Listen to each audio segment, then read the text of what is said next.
mempersiapkan segala sesuatu untuk bekal perjalanan kita kepada Allah Subhanahu wa taala.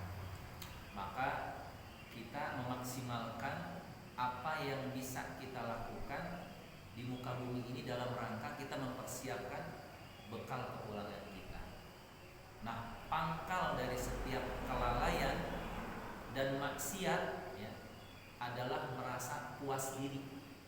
Jadi nggak merasa bersalah, nggak merasa kurang, nggak merasa, karena mungkin dicukupi oleh kebutuhan-kebutuhan dunia, atau juga sudah apa ya bahasanya, sudah cukup puas lah, nggak usah minta lagi, nggak cukup puas lah, nggak usah ini lagi, nggak usah apa namanya introspeksi diri lagi, kayaknya udah baik nih, sholat udah rajin, ngaji juga rajin ya. Nah, ini puas diri ini adalah pangkal dari setiap kelalaian dan maksiat. Jadi itu lebih tinggi. Maka disampaikan oleh Al-Imam Ibnu Athaillah, Bismillahirrahmanirrahim. Saya bacain dulu ya.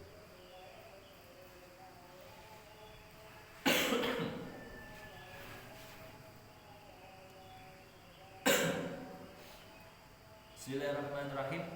Aslu kulli maksiatin wa ghaflatin wa syahwatir ridha anin nafsi wa aslu kulli ta'atin wa yaqzatin wa ifatin adamur ridha minka anha. Pangkal segala maksiat, ini harus dengan iman ya. Pangkal segala maksiat, kelalaian dan syahwat adalah sikap puas terhadap keadaan diri sendiri. Pangkal segala ketaatan, kesadaran dan kesucian adalah sikap tidak puas dengan keadaan diri sendiri. Jadi kita jangan merasa berada di zona nyaman setelah kita melaksanakan sholat rutin, sholat berjamaah. Kemudian kita juga melaksanakan hal-hal yang sifatnya ubudiyah ya, sifatnya ibadah dengan sempurna, terus kita merasa nyaman dengan itu. Tidak. Karena merasa nyaman ini adalah pangkal daripada pangkal daripada atau inti atau tingkat yang lebih tinggi daripada kelalaian dan maksiat kepada Allah Subhanahu wa taala ya. Maka dijelaskan seperti ini penjelasannya. Maksiat berarti menentang semua perintah dan larangan Allah. Itu maksiat. Kalau kita sedang maksiat berarti kita sedang menentang apa yang diperintahkan Allah harus kita kerjakan, atau apa yang dilarang Allah harus kita jauhi ya.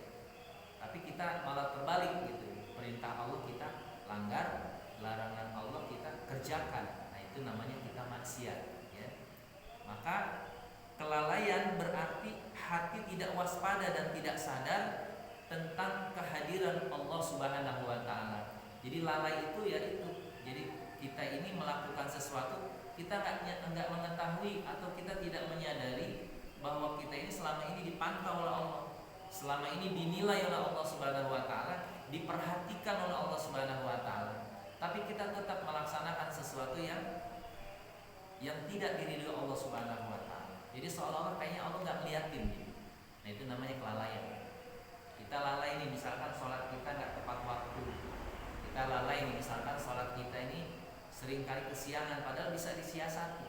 Kita lalai dengan sunnah-sunnah yang diajarkan oleh baginda Nabi kita Muhammad SAW, sehingga kita luput dari mengerjakan tahajud, luput dari mengerjakan salat duha, luput dari mengerjakan hal-hal yang sifatnya sunnah. Masuk kamar mandi luput nggak baca doa, masuk rumah nggak baca assalamualaikum, nggak baca wudu 3 kali, falak anas sekali-sekali, nggak baca assalamualaikum wa ala ibadillahi sholihin, biar tuh energi negatif kagak masuk ke dalam. Nah, itu disunahkan oleh Nabi supaya nanti kalau kita dari luar masuk ke dalam, itu setan-setan yang ada ngikut sama kita itu nggak bisa masuk, dan yang di dalam itu pada keluar. Kan kita kadang-kadang assalamualaikum itu berat gitu ya, udah di dalam baru kita assalamualaikum, itu lah kadang-kadang suka gitu. Nah, ini yang diajarkan Nabi itu di depan pintu kita baca doa. Harus gimana, udah kebelet gitu.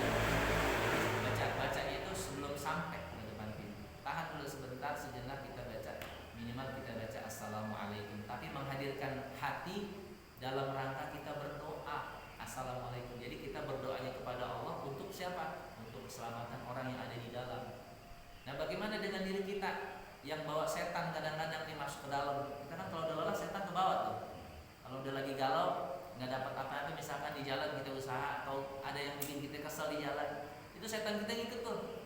Nah, begitu masuk ke dalam rumah, bisa jadi rumah di dalam nggak pernah rasa ada adem di dalam. Itu bisa jadi karena apa? Karena dari luar kita bawa setan ambek, ngambek dari luar, marah dari luar, ya. Marah sama sesuatu, marah sama kejadian, marah sama orang di jalan, ya, dan lain sebagainya, urusan-urusan dari luar. Nah, begitu masuk dalam, kita baca, ya, assalamualaikum wa ala ibadillahis sholihin. Ya, kita baca tuh, berarti assalamualaikum. Kalau assalamualaikum bisa di belakangnya kita baca assalamualaikum wa ala ibadillahis sholihin, kemudian baca kulhu 3 kali, ya, atau baca dulu kulhu 3 kali, kemudian falak sekali, anas sekali, baru assalamualaikum wa ala ibadillahis sholihin pelan, kemudian baru kita kencengin assalamualaikum warahmatullahi wabarakatuh. Itu diajarin tuh, ya, ya. Makanya kalau kita nggak ngikutin apa yang disunahkan oleh Nabi, kita nih termasuk orang yang lalai dengan sunnah, ya. Jadi kalau misalkan kan sunnah kalau dikerjakan mendapat pahala, ditinggalkan tidak berdosa. Ya kalau beranggapannya begitu, kita nggak berdosa tapi kagak jadi pengikutnya Rasulullah jadinya kan, ya kan? Nah, pengikutnya Rasulullah kan yang mengerjakan sunnahnya Nabi kita Muhammad SAW, ya. Kadang-kadang kita akal-akalin, nggak berdosa sih memang, tapi kita kagak jadi pengikut Nabi gimana? Nah, sampaikan lagi. Adapun syahwat berarti ketergantungan terhadap sesuatu yang menyibukkan diri dan membuat lupa dari Allah Subhanahu wa taala. Itu syahwat, ya. Jadi syahwat ini bisa jadi keinginan, ya, yang bisa menghalangi, ya, yang bisa membuat kita lupa dengan Allah Subhanahu wa taala, ya. Itu juga syahwat, ya. Dan menurut orang yang arif, orang yang bijaksana, sebab dari segala maksiat adalah sikap puas terhadap keadaan diri sendiri. Jadi punya dosa kagak istighfar, punya salah kagak minta maaf, gimana itu? Ya, udah ini aja deh. Ya, jadi dakar aja gitu. Nggak ada kesungguhan untuk bagaimana supaya meningkatkan kualitas ibadah. Nggak ada keinginan untuk bagaimana supaya diampuni Allah. Nyantai aja udah. Jadi nggak ada rasa takut, nggak ada rasa harap, itu namanya kita puas diri, ya. Jadi kita harus bagaimana? Kita harus ada rasa takut kita kepada Allah, harus ada rasa harap kita kepada Allah Subhanahu wa taala, ya. Sikap tersebut akan selalu mendorong seseorang berusaha menutup-nutupi aib dan kesalahannya sendiri, ya. Jadi kalau ada ya tutupin aja. Jadi adem di dalam aja, nggak dikeluarin lewat doa, nggak dikeluarin lewat pengharapan kepada Allah agar diampuni, nggak dikeluarin, ya.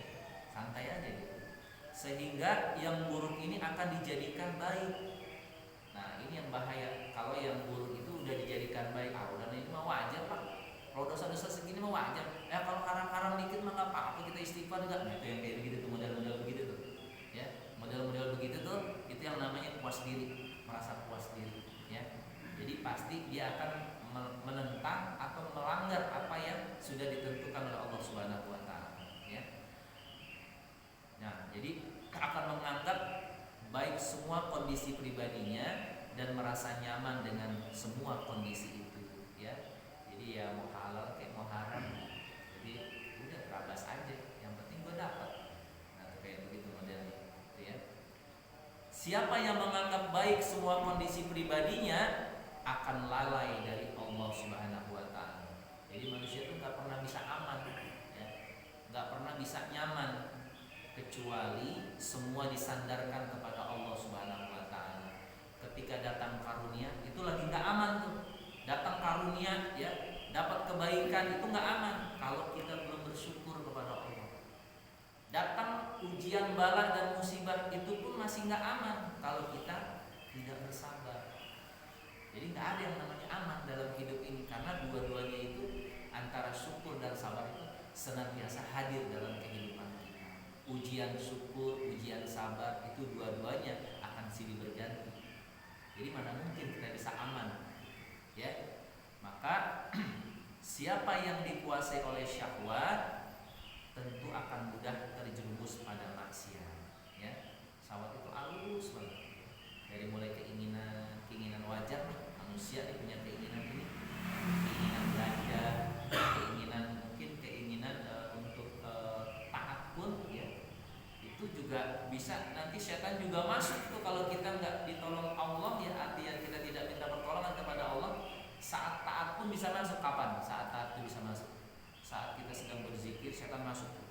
Kita lagi misalkan baca selawat 10.000, udah nyampe di titik 10.000 datang setan, masuk ke dalam, dibilang gini, kamu tuh zikirnya paling bagus dan paling banyak dibanding yang lain. Kita mengiyakan nih, kita nggak apa ya bahasanya kalau kita mimpi buruk kita berudah ke kiri gitu ya, atau kita tolak. Kalau kita nggak seperti itu, maka kita sudah masuk dalam kategori orang yang merasa bangga dengan amal. Nah, orang yang merasa bangga dengan amal, ujub, takabur, maka inilah yang akan membuat dia seolah-olah selamat, padahal dia jauh dari Allah Subhanahu wa Ta'ala. Ya, gampang bagi setan mah, bagi orang yang sering beramal, ya kan? Kita aja sedikit itu pikirannya, ya kan? Bahwa dia merasa yang paling soleh, merasa yang paling baik. Ame jangan salah, ame istri juga kita merasa paling baik. Itu juga termasuk, ya. Ame istri ini kita merasa paling baik. Nih, gue sholat nih, gue udah ngajarin kayak begini, lu kagak tiru-tiru gini segala macam. Tapi ada rasa di dalam hati kita merasa paling baik. Nah itu yang bahaya. Makanya nggak pernah aman gitu, kecuali kita senantiasa berharap kepada Allah, memohon ampunan kepada Allah Subhanahu wa Ta'ala. Adapun ketaatan berarti melaksanakan segala perintah dan larangan Allah ditinggalkan. Kesadaran berarti perasaan, ya. Kesadaran berarti perasaan tentang kehadiran Allah dan hal-hal yang diridhoinya. Kesucian berarti ketinggian tekad dan kebersihannya dari syahwat. Jadi kalau orang suci itu orang yang berusaha untuk menghindarkan syahwatnya, ya. Jadi ukuran suci itu ada keinginan di dalam diri kita itu menghindarkan dari syahwat, keinginan-keinginan dunia. Itu namanya suci. Makanya kalau orang masih bercampur dengan keinginan-keinginan syahwatnya, itu bukan belum suci. Biarin kita pakai kokok begini, rapi begini, tapi masih syahwatnya masih terus, ya, mendominasi pikirannya. Nah ini jauh sekali dari suci, keliru dia merasa dirinya suci. Biasanya setan akan menghembuskan perasaan dirinya suci kalau masih diberikan kesempatan melalui kita membuka seluas-luasnya syahwat itu datang ke dalam diri kita. Jadi setan ikut masuk tuh dalam syahwat itu, sehingga nanti dihembuskan juga oleh setan. Selain kita berbuat maksiat, tapi dihembuskan juga oleh setan itu bahwa diri kita ini adalah orang yang paling suci. Ya ada, dan itu kita harus waspada. Nggak bisa aman. Kita nggak bisa aman dari gangguan setan. Kita juga nggak bisa aman dari bagaimana sikap kita kepada Allah. Dua, ya. Karena harus betul-betul kita sering hadir di majelis ilmu supaya hal-hal kayak begini kita diingetin, kemudian kita jadi sadar. Bagaimana mungkin kita bisa sadar kalau nggak ada yang ngingetin? Kita kadang-kadang masih sering lupa, emang sifat kita lupa, benar nggak? Apalagi nggak dapat ilmu, gitu. Nah kalau belajar mah di mana aja, nggak harus di sini. Masjid Malik mana ada majelis, masuk, jangan takut-takut, karena memang ilmu itu harus dituntut. Kalau kita setengah-setengah mau kagak di depan mata kita kagak datengin ada ilmu, ya, amsku kagak cocok begini. Jangan lihat orangnya, lihat apa yang disampaikan, ya. Ini terlalu begini. Ya, kalau begitu kita datang duduk udah dapat keberkahan dari Allah, ya. Kalau kita minta kepada Allah doanya diaminkan malaikat, kan enak tuh di majelis ini, udah kayak taman surga. Di mana lagi yang paling indah selain di majelis-majelis ini? Di dunia ini nggak ada yang paling indah kecuali di majelis-majelis ilmu, majelis-majelis zikir. Di Mekah itu kan indah tuh, ya nggak? Majelis zikir, ramai zikir. Terus selanjutnya, lanjut lagi dikit lagi, ya. Dengan sikap waspada dan sadar ini, jadi kita ada kesadaran, ada kewaspadaan, ya, terhadap apa yang kita lakukan sendiri, terhadap lintasan hati yang kadang-kadang belok, ya, yang kadang-kadang nih